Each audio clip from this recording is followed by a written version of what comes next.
How do epilogues and afterwords structure book conclusions?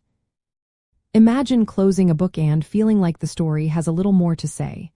That's where epilogues and afterwords come into play, shaping how a story ends and what comes after. Both sections are placed at the very end of a book, but they serve different roles. Knowing how they work helps readers and book clubs discuss endings more thoughtfully. An epilogue is part of the story itself. It usually appears after the main events and shows what happens to the characters later on.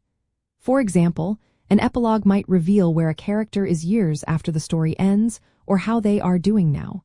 It often jumps ahead in time and can provide closure or set up a sequel. Epilogues are written from within the story world, sometimes in a different tone or point of view.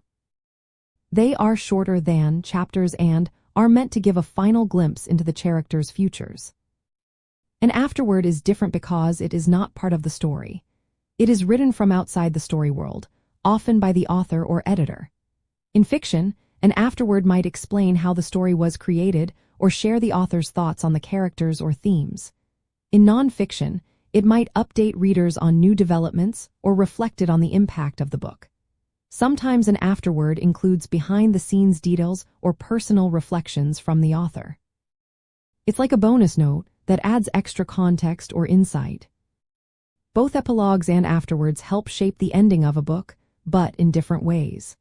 Epilogues extend the story, giving readers a peek into what happens next for the characters. Afterwords add background, reflections, or extra information that can deepen understanding. In book clubs and discussions, these sections often spark conversations about what the ending means or how the story might continue.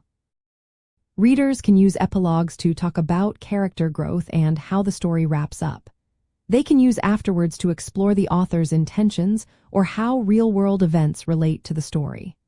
For writers, understanding these sections helps decide whether to leave readers with a clear ending or offer additional thoughts.